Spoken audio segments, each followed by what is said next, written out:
ये है अष्टमः पाठः और नाम है विचित्रः साक्षी। इस पाठ में हम लोग जो भी गद्यांश है उसको संस्कृत में पढ़ेंगे और उसका हिंदी में अर्थ जानेंगे और इस पूरी कहानी को समझेंगे कि विचित्रः साक्षी जो पाठ है इसका क्या अर्थ निकलता है। तो चलिए शुरू करते हैं और इस पाठ को आप अंत तक देखना और अंत तक देखने के बाद आप इस पाठ को समझ जाएंगे। फिर उसके बाद हम लोग प्रश्नोत्तर करेंगे। तो चलिए शुरू करते हैं। सबसे पहले इस पाठ का परिचय इस प्रकार से है कि ये पाठ विख्यात लेखक ओम प्रकाश ठाकुर द्वारा रचित कथा का संपादित अंश है। ये कथा बंग साहित्यकार बंकिम चंद्र चटर्जी के द्वारा न्यायाधीश के रूप में दिए गए निर्णय पर आधारित है। न्यायाधीश सत्यासत्य के निर्णय हेतु कभी कभी वैसी युक्तियों का प्रयोग करते हैं जिनके कारण प्रमाण के बिना भी न्याय संभव हो पाए। इस कथा में भी न्यायाधीश ऐसा ही मार्ग अपनाकर न्याय करता है। ठीक है, न्यायाधीश कौन होता है? जज, है ना। तो चलिए अब हम इस पाठ को शुरू करते हैं। इसका मूल पाठ सबसे पहले यहाँ मूल पाठ लिखा है, इसको पढ़ेंगे। तो क्या लिखा है मूल पाठ में उसको जानते हैं। तो देखो, न्यायाधीश का जो मुख्य दायित्व होता है वो होता है न्याय दिलवाना, है ना। वो सत्य और असत्य का फैसला करके एक सही डिसीजन लेता है, सही जजमेंट देता है। तो यही यहाँ मूल पाठ से शुरू होगा पाठ। कश्चन निर्धनो जनः भूरि परिश्रम्य किंचित वित्तम उपार्जितवान। वित्तम उपार्जितवान, ठीक है।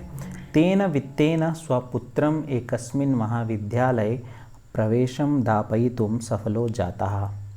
तत्तनयः तत्रैव छायावासे निवसन् अध्ययने संलग्नः सम्भूत्।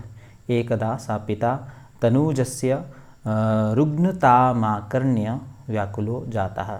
पुत्रं द्रष्टुं च प्रस्थितः, परम् अर्थकाश्चर्येण पीडितः सा वशयानं विहाय पदातिरेव प्राचलत्।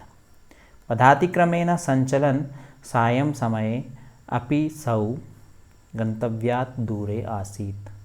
निशान्धकारे प्रसृते विजने प्रदेशे पदयात्रा न शुभावः। एवं विचार्य स पार्श्वस्थिते ग्रामे रात्रिनिवासं कर्तुं कञ्चिद् गृहस्थमुपागतः। करुणापरो गृही तस्मै आश्रयं प्रायच्छत्। तो यहाँ कुछ पदों के अर्थ हैं। जैसे ये कश्चन है, जो ये कह धन चन, ये कश्चन लिखा है ना, कह धन चन, जिसका अर्थ होता है एक या कोई। भूरी होता है बहुत, ये है भूरी, है ना, बहुत। और दापयितुम, दापी जन तुमुन, दापितुम, इसका अर्थ होता है दिलाने के लिए। ये लिखा है दापयितुम, है दिलाने के लिए। तो उसके बाद जाता, जाता जन और त प्रत्यय लगा है, इसका अर्थ होता है हो गया। तत्तनयः, तस्य तनयः, उसका पुत्र, ठीक है। तनय कहते हैं पुत्र को और तन्वी कहते हैं पुत्री को। संलग्नः, संभूत अर्थात लग गया। तनूजस्य, तनवः जातस्य अर्थात पुत्र का। रुग्णतामाकर्ण्य, रोगग्रस्त होने की बात सुनकर। रुग्णता, रुग्णता कहते हैं रोग को, और रुग्णताम हो गया रोग होने के, रोग होने की। आकर्ण्य मतलब बात सुनकर। कान, कान से ही बनता है कर्ण, और कर्ण से बन गया कर्ण्य। उसके बाद व्याकुलाः, वी धन आकुलाः, जिसको कहेंगे वैचैन, यहाँ अनुसंधि हुई। प्रस्थितः, प्रदन स्थ धन तो, इसका अर्थ है चल पड़ा।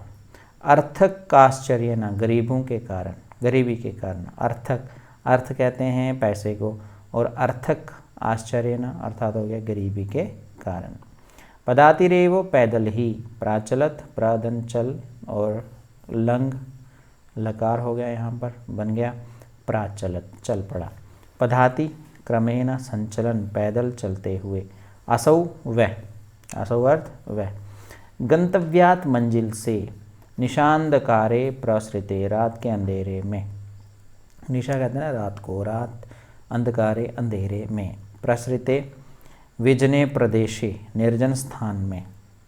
विजन कहते हैं यहाँ पर कोई नहीं रहता, उसको कहते हैं विजन, उसी को निर्जन भी कहते हैं। पद यात्रा, पैदल यात्रा करना। पार्श्व स्थिते, पास के। उपागता, पहुँचा। गृही, गृहस्थ। और आश्रयम, विश्राम स्थान, जिसको प्रायश्चित प्रदान किया। तो इस तरह से ये हो गया। और इसका हम हिंदी में अनुवाद जान लेते हैं कि एक निर्धन व्यक्ति ने बहुत परिश्रम करके कुछ धन कमाया। उस धन की सहायता से वह अपने पुत्र को एक कॉलेज में प्रवेश दिलाने में सफल हो गया। उसका पुत्र छात्रावास में रहकर पढ़ाई करने लगा। एक बार उसका पिता अपने पुत्र के बीमार होने की बात सुनकर बेचैन हो उठा और पुत्र को देखने के लिए चल पड़ा। लेकिन धन के अभाव से पीड़ित होने के कारण वह बस को छोड़कर पैदल ही चल दिया। पैदल चलता हुआ वह शाम को भी अपने मंजिल से दूर ही था। रात के अंधेरे में सुनसान इलाके में पैदल चलना ठीक नहीं, ऐसा सोचकर उसने पास के गांव में ही रात्रि में विश्राम करने के लिए किसी गृहस्थी व्यक्ति के पास पहुंचा। गृहस्थी होता है जो घर में रहता है। उस दयालु गृहस्थ ने उसे रात्रि विश्राम हेतु स्थान प्रदान कर दिया। उस जो गृहस्थी था उसने दया की और दया के बाद उन्होंने उसे वहाँ रहने की जगह दे दी। तो चलिए थोड़ा अभ्यास करते हैं। और अभ्यास में एक पदेना उत्तरत दीजिए। सबसे पहले, कहा वित्तम उपार्जितवान, किसने धन इकट्ठा किया। तत्तनयः कुत्र निवसन अध्ययने संलग्ना, उसका पुत्र कहाँ रह कर के पढ़ने लगा। तो पिता तनुजस्य रुग्णताम आकर्ण्य कीदृशो जाता, पिता बच्चे की बीमारी को सुनकर कैसे हो गया। सा कथम प्रचलत, सा कथम प्रचलत, वह कैसे चलने लगा। ठीक है, पैदल चलने लगा। तो अब उसके बाद है पूर्ण वाक्य न उत्तरत, फुल सेंटेंस आंसर दीजिए। क्या है फुल सेंटेंस में, क्वेश्चंस क्या हैं। सा तेन वित्तेन कस्मिन कार्य सफल हो जाता, वह उस पैसे से किस कार्य में सफल हुआ। सा किम विचार्य गृहस्थम उपागता, वह क्या सोच करके घर से आ गया। तो जथा निर्देशम उत्तरत, तस्मै इति सर्वनाम कस्मै प्रयुक्तम, तस्मै ये सर्वनाम किसके लिए प्रयोग किया गया है। विजने प्रदेशे इत्यत्र विशेषण पदम किम, विजन प्रदेश में, ठीक है, तो यहाँ विशेषण पद कौन सा है, तो है विजन। पुत्र शब्द से पर्याय चित्वा लिखत, पुत्र शब्द का पर्यायवाची बताओ, जो कि यहाँ पर हमने पढ़ा है तनयः। तो धनिकः इत्यस्य विलोम पदम चित्वा लिखत, धनिक का विलोम शब्द आपने चुन करके लिखना है। ठीक है, तो अब हम बढ़ेंगे आगे। अब है मूल पाठ, यहाँ पर लिखा है विचित्रा दैव गति। ठीक है, ईश्वर की बनाई हुई लीला, ईश्वर की बनाई हुई दुनिया विचित्र है। तस्यामेव रात्रौ तस्मिन् गृहे कश्चन चौरः गृहाभ्यंतरम प्रविष्टः, उसी ही रात में उस घर में कुछ चोर घर के आगे अंदर आ गए। तत्र निहिताम एका मंजूषाम, वहाँ पास में एक मंजूषा, मंजूषा मतलब बॉक्स को आदाय पलायिता, उस बॉक्स को लेकर के भाग गए। चोरस्य पादध्वनिना प्रबुद्धोतिथिः चोरशंकया तमन्वधावत्, अगृह्णाच्च परम विचित्रम अघटत्। चौरः एव उच्चैः क्रोशितुम् आरभत, चोरोऽयम् इति। तस्य तारस्वरेण प्रबुद्धः ग्रामवासिनः स्वगृहात् निष्क्रम्य तत्रागच्छन्, भराकं तिथिमेव च चौरं मत्वा वर्त्सयन्। यद्यपि ग्रामस्य आरक्षी एव चौर आसीत्, तत्क्षणमेव रक्षापुरुषः तम् अतिथिं चौरोऽयम् इति प्रख्याप्य कारागृहे प्राक्षिपत्। तो बहुत ही विचित्रा मतलब आश्चर्यमयी, ठीक है, वंडर जिसको कहते हैं। दैवगति भाग्य की गति, दैवगति ही भाग्य की गति। गृहाश्च अंतरम, घर के अंदर, गृहाश्च अंतरम, अंतरम मतलब अंदर, निहिताम रखी हुई, मंजूषाम पेटी को, आदाय लेकर, पलायिता पराधन अय धन तो भाग गया, प्रबुद्धः जागृत, सोया हुआ है कोई तो सुप्तः और जगा हुआ प्रबुद्धः, तम अन्वधावत, अनुदन धाव धन लंग, उसके पीछे दौड़ पड़ा, तम अन्वधावत, ठीक है। अनु जो है वो उपसर्ग है, अनु का अर्थ ही होता है किसी के पीछे, तो धावत मतलब दौड़ना, उसके पीछे दौड़ पड़ा, अन्वधावत। तब हो गया उसके अगृहणाच, और उसे पकड़ लिया, क्रोशितुम आरभत, चिल्लाने लगा, क्रोशितुम मतलब चिल्लाना, तो क्रोशितुम आरभत चिल्लाने लगा, शुरू कर गया चिल्लाना, तारस्वरेण ऊंची आवाज़ से, निष्क्रम्य, यहाँ पर निरुपसर्ग, क्रम धातु और लेप प्रत्यय निकल कर, वराकम बेचारा, अवर्त्सयन कोसने लगे, निंदा करने लगे, अवर्त्सयन मतलब कोसने लगे, निंदा करने लगे, आरक्षी कोतवाल, तत्क्षण में एवं तभी, प्राक्षिपत प्रदन क्षिपदन लंग अर्थात डाल दिया। हिंदी अनुवाद क्या है? भाग्य की गति विचित्र है, उसी रात उस घर में एक चोर घुस आया और वहाँ रखी एक पेटी लेकर भागने लगा। चोर के पैरों की आहट से जाकर चोर की आशंका से वह अतिथि उसके पीछे दौड़ पड़ा और उसे पकड़ लिया, पर तभी एक विचित्र घटना हुई, वह चोर ही उल्टा जोर जोर से चिल्लाने लगा, ये चोर, ये चोर। उसकी ऊंची आवाज़ से जाकर सारे गांववासी अपने अपने घर से निकलकर वहां आ पहुंचे और उस अतिथि को ही चोर समझकर उसे कोसने लगे। हालांकि वह कोतवाल ही चोर था। उस कोतवाल ने अतिथि को चोर के रूप में प्रचारित कर उसे जेल में डाल दिया। डाल दिया मतलब प्राक्षिपत, है ना, ये लिखा है प्राक्षिपत और ये लिखा है प्राक्षिपत। ये कुछ मुश्किल शब्द हैं जिनको आप अपनी कॉपी पे लिख के बाद में इसको फिर से पढ़ें, अच्छे से प्रैक्टिस करें। तो अब इस गद्यांश के कुछ प्रश्न हैं, उनका भी अभ्यास करें। एक पदेनोत्तरत, चोराः कुत्र प्रविष्टः, चोर कहाँ प्रवेश करता है। तत्र काम आदाय पलायितः, वो किसको लेकर के भागता है। अतिथि केन प्रबुद्धः, अतिथि किसके द्वारा जाग गया। चोरः किम क्रोशितुम् आरभत, चोर क्या या कैसे चिल्लाने लगा। तो पूर्ण वाक्य नोत्तरत, ग्रामवासिना कम अवर्त्सयन्, गाँव के लोगों ने किसको डांटा। किसको गांव के लोगों ने डांटा, अवर्त्सयन् कोसा। यद्यपि कह चोरा आसीत, हालांकि कौन चोर था ये बताइए। तो यथा निर्देशम उत्तरत, तस्य इति सर्वनाम कस्मै प्रयुक्तम, तस्य ये सर्वनाम किसके लिए प्रयोग किया गया है।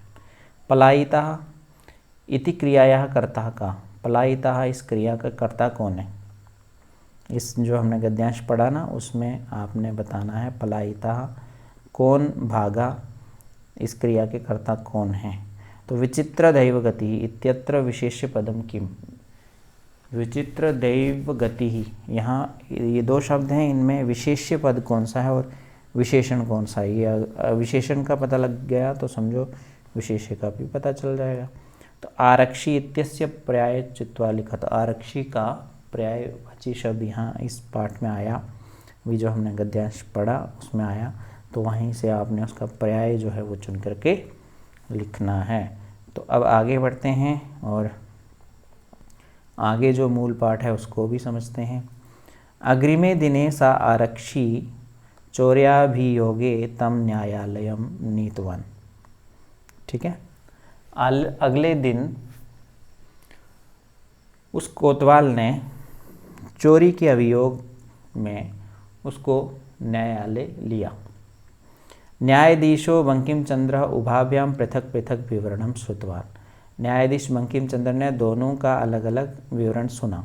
सर्वं वृत्तम अवगत्य स तम निर्दोषम अमन्यत, आरक्षिणं च दोषभाजनम, किंतु प्रमाणाभावात् सा निर्णेतुं न शक्नोत्। ततोऽसौ तौ अग्रिमे दिने उपस्थातुम् आदिष्टवान्। अन्येद्युः तौ न्यायालये स्वस्वपक्षं पुनः स्थापितवन्तौ। तदेव काश्चित् तत्रत्यः कर्मचारी समागत्य न्यवेदयत् यत् इतः क्रोशद्वयान्तराले कश्चित् जनः केनापि हतः तस्य मृतशरीरं राजमार्गनिक्षा वर्तते आदिश्यतां किं करणीयम् इति न्यायाधीशः आरक्षिणम् अभियुक्तं च तं शवं न्यायालये आनेतुम् आदिष्टवान्। तो ये तो आपने पढ़ना सीख लिया। अभी इसमें जो कुछ पद हैं उनका अर्थ देख लीजिए। चौर्याभियोगे अर्थात चौर्यस्य अभियोगे, चोरी के आरोप में, अभियोग होता आरोप, और यहाँ लिखा अभियोगे सप्तमी विभक्ति एकवचन। उभाभ्याम दोनों से, वृत्तम अवगत्य, अवधनगम धन तो अवगत्य, वृत्तांत जानकर, अमन्यत माना, दोषभाजनम दोषी, ना शक्नोत शक, लंग अशक्नोत। ठीक है, शक और शक जो क्रिया है उसका लंग लकार में क्या होगा, अशक्नोत। ठीक है, ना अशक्नोत, ना और अशक्नोत, नहीं कर सके। असौ अदस दन सु, जिसको वह कहेंगे न्यायाधीश। उपस्थातुम उपधन स्था धन तुमुन, उप उपसर्ग, स्था क्रिया और तुमुन प्रत्यय। उपस्थित होने के लिए। अन्यद्युः अन्यस्मिन् दिने, द्यु कहते हैं दिन को, दिवस को, किसी और दिन। तत्रत्यः वहाँ का, तत्रत्यः वहाँ का। न्यवेदयत निवेदन किया। इतः क्रोशद्वयान्तराले, क्रोशद्वयस्य अंतराले अर्थात यहाँ से 2 कोस की दूरी पर। हतः हन मार दिया गया। निक्षा निकट। आदिश्यताम आदेश दें, अभियुक्तम आरोपी को। तो ये शब्दार्थ थे, इन्हें आप कॉपी पे लिख सकते हैं। अब हम इसका हिंदी में थोड़ा अनुवाद जानते हैं। हिंदी अनुवाद में लिखा है कि अगले दिन वह कोतवाल चोरी के आरोप में उस अतिथि को न्यायालय में ले गया। न्यायाधीश बंकिम चंद्र ने दोनों से अलग अलग घटना का ब्यौरा सुना। सारा वृत्तांत जानकर उन्होंने अतिथि को निर्दोष एवं कोतवाल को दोषी माना, लेकिन साक्ष्य के अभाव में वह निर्णय नहीं दे पाए। फिर उन्होंने दोनों को अगले दिन उपस्थित होने के लिए कहा। अगले दिन उन दोनों ने फिर से अपना अपना पक्ष रखा। तभी वहाँ का एक कर्मचारी आकर निवेदन करता है कि यहाँ से 2 कोस की दूरी पर कोई व्यक्ति किसी के द्वारा मार दिया गया है। उसका शव राजमार्ग के पास पड़ा है। अब आप आदेश दें कि क्या किया जाए। फिर न्यायाधीश ने कोतवाल और आरोपी को वह शव लाने का आदेश दिया। तो अब उसके बाद क्या होता है ये जानते हैं। तो अभ्यास प्रश्न के लिए आप इन प्रश्नों के उत्तर दें। कहा उभाभ्याम विवरणम श्रुतवान, किसने दोनों की बातों को सुना। कस्मात् कारणात् सा निर्णेतुं न शक्नोत्, किस कारण से वह निर्णय नहीं ले सका। कदा तौ स्वस्वपक्षम पुनः स्थापितवन्तौ, उन्होंने अपने अपने पक्ष को फिर से कब सामने रखा। तस्य मृत शरीरम कम निक्षा वर्तते, उसका मृत शरीर किसके पास है। तो पूर्ण वाक्य न उत्तरत। न्यायाधीशा कम निर्दोषम कम च दोषभाजनम आमन्यत, न्यायाधीश ने किसको निर्दोष और किसको दोषी माना। कर्मचारी समागत्य किम न्यवेदयत, कर्मचारी सामने आकर के क्या निवेदन करता है, या कर्मचारी ने सामने आकर के क्या निवेदन किया। यथा निर्देशम उत्तरत। तौ इति सर्वनाम पदम काभ्याम प्रयुक्तम, तौ ये सर्वनाम पद किसके लिए प्रयोग किया गया है। असौ इति कर्तृपदेन कस्याः क्रियाः अन्वयः, असौ ये कर्तृपद के द्वारा किसकी क्रिया को अन्वेषित किया गया है।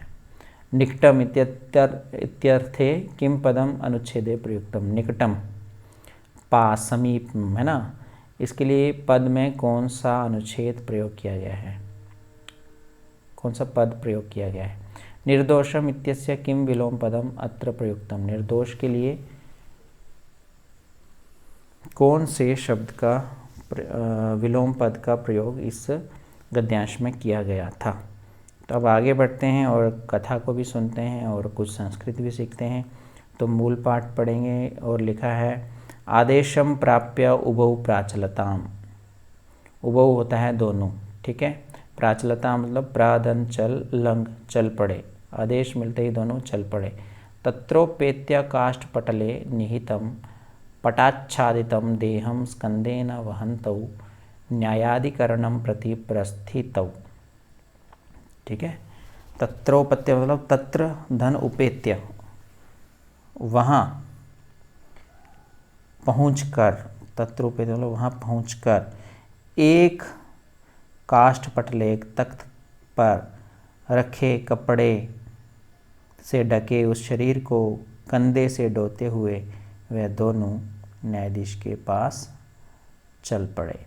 आरक्षी सुपुष्ट देह आसीत, ठीक है। कोतवाल जो था वह हृष्ट पुष्ट शरीर का था और अभियुक्तश्च अतीव कृशकाया, और आरोपी दुबला पतला। कृश मतलब पतला, काया मतलब शरीर। भारवतः शवस्य स्कंदेन वहनम तत्कृते दुष्करम आसीत, ठीक है। इसका अर्थ है भारी शव को कंधे पर ढोना उसके लिए कठिन था। सा वार वेदनाया क्रंदति स्म, वह भार की वजह से रो रहा था। तस्य क्रंदनम निशम्य मुदितः आरक्षी तमुवाच, रे दुष्ट। उसके रोने की आवाज़ को सुनकर के, जो उसका रोना सुनकर खुश होता हुआ कोतवाल बोला, अरे दुष्ट, अरे दुष्ट, तस्मिन् दिने त्वया अहम चोरिताया मंजूषाया ग्रहणाद् वारितः। अरे दुष्ट, उस दिन तूने मेरे द्वारा चुराई गई पेटी को ले जाने से मुझे रोका। इदानीं निज कृत्यस्य फलं भुङ्क्ष्व, अब अपने किए हुए इस फल को भोग। अस्मिन् चौर्या वियोगे त्वं वर्षत्रयस्य कारादण्डं लप्स्यसे, इस चोरी के आरोप में तू 3 साल की जेल की सजा पाएगा। इति प्रोच्य उच्चैः अहसत्, ठीक है। ऐसा कहकर वह जोर से हंसने लगा। यथा कथंचित उभौ शवम् आनीय एकस्मिन् चत्वरे स्थापितवन्तौ, किसी प्रकार उन दोनों ने शव लाकर एक चबूतरे पर रख दिया। चत्वरे मतलब चबूतरे पर। एकस्मिन् शवम् आनीय, उभौ यथा कथंचित जैसे तैसे या किसी प्रकार से। तो यहाँ पर कुछ पद हैं, उनके अर्थ हैं। उभौ का अर्थ होता है दोनों, प्राचलताम प्राधन चल धन लंग चल पड़े, तत्रोपेत्य तत्र धन उपेत्य, उपसर्ग इन जो है धातु है, ल्यप प्रत्यय है। संप्राप्य अर्थात वहाँ पहुँचकर, काष्ठपटले तख्त पर, निहितम स्थापितम रखे हुए, पठाच्छादितम पठेन आच्छादितम अर्थात कपड़े से ढके हुए, न्यायाधिकरणम न्यायालय की ओर, सुपुष्ट देहा यस्य स्थूल शरीर वाला, कृशकाया कृशः काया यस्य अर्थात दुबला पतला, भारवतः भारी तत्कृते उसके लिए, भार वेदनाया भार की पीड़ा से, निशम्य निधन शम धन ल्यप सुनकर, मुदिता हर्षित, उवाच वच और लिट बोला, वारिता रोका गया, निज कृत्यस्य अपने किए को, अपने किए का, भुङ्क्ष्व भोगो, चौर्याभियोगे चोरी के आरोप में, लप्स्यसे अर्थात लब धन लृट पाओगे। प्रोच्य में प्रा उपसर्ग है और वच धातु है और ल्यप प्रत्यय है, बोलकर। यथा कथंचित किसी प्रकार, चत्वरे चबूतरे पर। तो ये पदार्थ हैं, शब्दों के अर्थ हैं, और उसके बाद मैं आपको बताऊंगा इसकी हिंदी, ठीक है। और हिंदी पढ़ने के बाद हम लोग अभ्यास करेंगे कुछ एक प्रश्नोत्तरों का। आदेश पाकर दोनों चल पड़े। वहां पहुंचकर एक तख्त पर रखे कपड़े से ढके उस शरीर को कंधे से ढोते हुए दोनों न्यायालय की ओर चल पड़े। कोतवाल हृष्टपुष्ट शरीर का था और आरोपी दुबला पतला, इसलिए भारी शव को कंधे पर ढोना उसके लिए कठिन था। वह भार की पीड़ा से रो रहा था। उसका रोना सुनकर खुश होता हुआ कोतवाल बोला, अरे दुष्ट, उस दिन तूने मेरे द्वारा चुराई गई पेटी को ले जाने से मुझे रोका। अब अपने किए का फल भोग। इस चोरी के आरोप में तू 3 साल की इस जेल की सजा पाएगा। ऐसा कहकर वह जोर से हंसने लगा।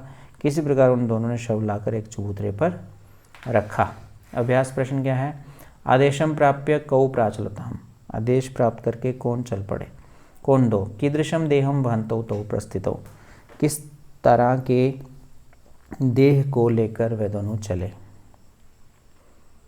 अभियुक्तः कीदृश आसीत, जो अभियुक्त है, आरोपी हो, कैसा है। स कया क्रंदति स्म, वो कैसे रोता था, कैसे रो रहा था। तो पूर्ण वाक्य न उत्तर देने हैं। मुदितः आरक्षी तम किम उवाच, खुश होकर के जो कोतवाल है वो क्या बोला। उभौ शवम कुत्र स्थापितवन्तौ, दोनों ने शव को कहाँ रखा। अब यथा निर्देशम उत्तर त्वम इति कस्मै प्रयुक्तम, त्वम ये किसके लिए प्रयोग किया गया। भारवता शवस्य इत्यत्र विशेषण पदम की, शव का भार, यहाँ विशेषण पद क्या है। मृत शरीरम इत्यर्थे किम पदम अत्र प्रयुक्तम, मरा हुआ शरीर, यहाँ इस पद के लिए कौन सा पद प्रयोग किया गया है। दुखी इत्यस्य किम विलोम पदम अत्र प्रयुक्तम, दुखी के लिए विलोम पद इस गद्यांश में कौन सा प्रयोग किया गया, उसे आप बताइए। उसके बाद हम आगे बढ़ते हैं। मूल पाठः न्यायाधीशेन पुनस्तौ घटनायाः विषये वक्तुम आदिष्टो, न्यायाधीश ने फिर उस घटना के विषय में बतलाने के लिए उन्हें आदेश दिया। आरक्षिणी निज पक्षम प्रस्तुतवती, कोतवाल के द्वारा अपना पक्ष रखे जाने पर आश्चर्यम अघटत, एक अद्भुत आश्चर्य हुआ है, अद्भुत घटना हुई। स शवः प्रावारकम पसार्य, उस मृत व्यक्ति ने ओढ़नी हटाकर, प्रवारकम अपसार्य, जो ऊपर लिया हुआ था ना कपड़ा, उसको हटाकर, न्यायाधीशम अविवाद्य निवेदितवान, मान्यवर, ओढ़नी हटाकर न्यायाधीश को अभिवादन करते हुए उनसे निवेदन किया, हे मान्यवर, एतेन आरक्षिणा अध्वनि, इस आरक्षिण के द्वारा, इस कोतवाल के द्वारा, अध्वनि जो कहा गया वह मैं बताता हूँ, यदुक्तम तद वर्णयामि, वह बताता हूँ। त्वया अहम चोरितायाः मंजूषायाः ग्रहणाद वारितः, इसने कहा कि तूने मेरे द्वारा चुराई गई पेटी को ले जाने से मुझे रोका था।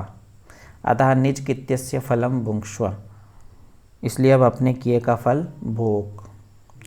अस्मिन् चौर्याभियोगे त्वं वर्षत्रयस्य कारादंडम लप्स्यसे इति, इस चोरी के आरोप में तू 3 साल की जेल की सजा पाएगा। न्यायाधीशा आरक्षिणे कारादंडम आदिश्य तम जनम ससम्मानम मुक्तवान, न्यायाधीश ने कोतवाल को जेल की सजा देकर उस व्यक्ति को सम्मान के साथ छोड़ दिया। अतएवोच्यते, इसलिए ऐसा कहा जाता है। क्या कहा जाता है ये श्लोक में बताया गया है, जो आपके लिए बहुत इम्पोर्टेंट है। इस श्लोक को आप याद भी कीजिएगा। दुष्कराण्यपि कर्माणि मतिवैभवशालिनः नीतिम युक्तिम समालंब्य लीलयैव प्रकुर्वते, इसका अर्थ है कि इसलिए कहा जाता है कि बुद्धि संपन्न व्यक्ति कठिन कार्यों को भी नीति और तर्क से बिना श्रम के ही कर डालते हैं। ठीक है, तो बुद्धि संपन्न व्यक्ति जो है वो मुश्किल से मुश्किल काम को अपनी बुद्धि से बिना मेहनत से ही कर लेते हैं। ठीक है, दुष्कराण्यपि कर्माणि, मति बुद्धि को कहते हैं, वैभवशालिनः, नीतिम युक्तिम समालंब्य लीलयैव प्रकुर्वते। तो अब आगे बढ़ते हैं, कुछ पदों के अर्थ हैं, इनको जानते हैं। प्रावारकम अर्थात प्रा उपसर्ग, आ भी उपसर्ग और व्री जो है वो क्रिया है, अणिच और नवुल प्रत्यय है। इसका अर्थ है आच्छादन वस्त्र। अपसार्य हटाकर, अभिवाद्य अभिवादन प्रणाम कर, अध्वनि अध्वनि मार्ग में, आदिश्य आदेश पाकर, सा सम्मानम सम्मानपूर्वक, मुक्तवान छोड़ दिया। दुष्करानि कठिन, मति भैवशालिना, मति एव भैवम तेन शालन्ते शोभन्ते, बुद्धि संपदा से संपन्न व्यक्ति उसको कहते हैं मति वैभवशाली। समालंब्य अपनाकर, लीलयैव अनायास ही, बिना अधिक श्रम के ही, प्रकुर्वते प्रधन क्रीधन लटकर डालते हैं। हिंदी अनुवाद इसका इस प्रकार से, न्यायाधीश ने फिर उस घटना के विषय में बतलाने के लिए उन्हें आदेश दिया। कोतवाल के द्वारा अपना पक्ष रखे जाने पर एक अद्भुत घटना घटित हुई। उस मरे हुए व्यक्ति ने ओढ़नी हटाकर न्यायाधीश को अभिवादन करते हुए उनसे निवेदन किया कि हे मान्यवर, इस कोतवाल ने रास्ते में जो कुछ कहा मैं बताता हूँ। इसने कहा कि तूने मेरे द्वारा चुराई गई पेटी को ले जाने से मुझे रोका था, इसलिए अब अपने किए का फल भोग। इस चोरी के आरोप में तू 3 साल की जेल की सज़ा पाएगा। ऐसा सुनकर न्यायाधीश ने कोतवाल को जेल की सज़ा देकर उस व्यक्ति को सम्मान के साथ छोड़ दिया। इसलिए कहा जाता है कि बुद्धि संपन्न व्यक्ति कठिन कार्यों को भी नीति और तर्क से बिना श्रम के ही कर डालता है। तो हम थोड़ा प्रश्नों का अभ्यास करते हैं। यहाँ पर कुछ प्रश्न लिखे हैं, तो एक पदेन उत्तर दीजिए। न्यायाधीशेन पुनः वक्तुम कौ आदिष्टौ। न्यायाधीश के द्वारा किसको बोलने के लिए आदेश दिया गया। स शवः किम अपसार्य निवेदितवान। वह जो शव था उसने क्या हटा करके निवेदन किया। न्यायाधीशः का सम्मानम युक्तवान। न्यायाधीश ने किसको ससम्मान छोड़ दिया, युक्तवान छोड़ दिया। तो मति वैभवशालिनः कानि लीलया प्रकुर्वतौ। जो मति बुद्धि संपन्न व्यक्ति हैं वो किस लीला से काम कर लेते हैं। ठीक है। पूर्ण वाक्य उत्तरत। आरक्षिणा अध्वनि की मुक्तम। कोतवाल के द्वारा रास्ते में क्या कहा गया। अध्वनि कहते हैं रास्ते को। ठीक है, रास्ते में। कदा आश्चर्यम अघटत। कब आश्चर्य घटित हुआ, कब एक विचित्र सी घटना हुई, ये बताइए। उसके बाद है यथानिर्देश उत्तर दीजिए। त्वया इति सर्वनाम कस्मै प्रयुक्तम। त्वया ये सर्वनाम किसके लिए प्रयोग किया गया। चोरितायाः मंजूषायाः इत्यत्र विशेषणम किम। चोरित की हुई पेटी, यहाँ विशेषण क्या है। लप्स्यसे इति क्रियायाः कर्ता का। लप्स्यसे इस क्रिया का कर्ता क्या है। और कठिनानि इत्यर्थे किम पदम अत्र प्रयुक्तम। मुश्किल इस अर्थ में इस पद में इत्यर्थे किम पदम अत्र प्रयुक्तम। इस गद्यांश में कौन सा शब्द जो है वो प्रयोग किया गया है। ठीक है, तो ये हमारा एक पाठ था जिसका नाम था विचित्र साक्षी। साक्षी क्या होता है, विटनेस मैन को कहते हैं साक्षी, जो देख रहा होता है। ठीक है, तो ये विचित्र साक्षी पाठ के अंत में हमें पता चलता है कि विचित्र साक्षी कौन था। वो एक शव था जो शव बनने का नाटक कर रहा था।